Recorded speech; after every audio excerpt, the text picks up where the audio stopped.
அரசியல் ஒளிபரப்பாதே, செத்த மொழியை ஒளிபரப்பாதே, சமஸ்கிருதத்தை ஒளிபரப்பாதே, மக்கள் பணத்தை வீணடிக்காதே. தொலைக்காட்சியா பத்த தொலைக்காட்சியா தொலைக்காட்சியா பத்த தொலைக்காட்சியா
மக்கள் பணத்தை வீணாக்காது.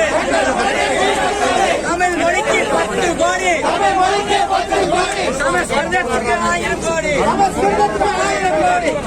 மத்திய அரசு, மோடி அரசு திணிக்காதே, திணிக்காதே, சமஸ்கிருதத்தை திணிக்காதே. மோடிகை டிவியா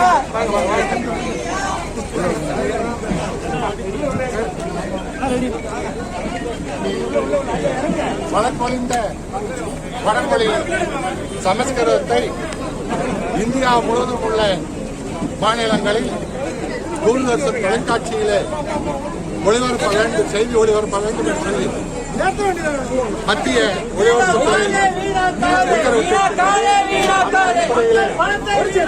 அடிப்படையில் கடந்த டிசம்பர் 1ஆம் தேதியிலிருந்து தூர்தர்ஷனிலே தமிழ்நாட்டிலே பொதிகையிலே சமஸ்கிருத மொழியில் 15 நிமிடம் செய்தியை வாசித்துக் கொண்டிருக்கின்றார்கள். இந்த சமஸ்கிருதத்தை இந்தியா முழுவதும் 15,000 பேர் கூட பேசுவதில்லை. 15,000 பேர் தான் சமஸ்கிருதத்தை பயன்படுத்துகின்றார்கள். இந்த நிலையிலே அந்த சமஸ்கிருத மொழிக்கு வளர்ச்சிக்கு மோடி அரசு, பாரதிய ஜனதா கட்சி அரசு 1000 கோடி ரூபாயை ஒதுக்கி இருக்கின்றது.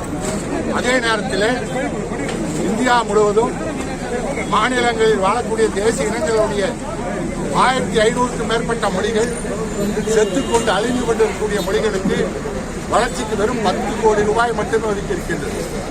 எப்படி சமஸ்கிருதத்தை தொலைக்காட்சிகளை திணிப்பதன் மூலம், செய்தி வாசிப்பதன் மூலம் இந்த நாட்டை ஒரு ஆரிய பண்பாடு, பார்ப்பன பண்பாடு உள்ள நாடாக மாற்றுகின்ற முயற்சியை மோடியின் சங் பரிவார் கூட்டம் செய்து கொண்டிருக்கின்றது. அந்த செய்தி வாசிப்பை உடனடியாக நிறுத்த வேண்டும் என்று சொல்லி இன்னைக்கு தந்தை பெரியார் திராவிடர் சார்பிலே போராட்டங்களை நடத்தி கொண்டிருக்கிறோம்.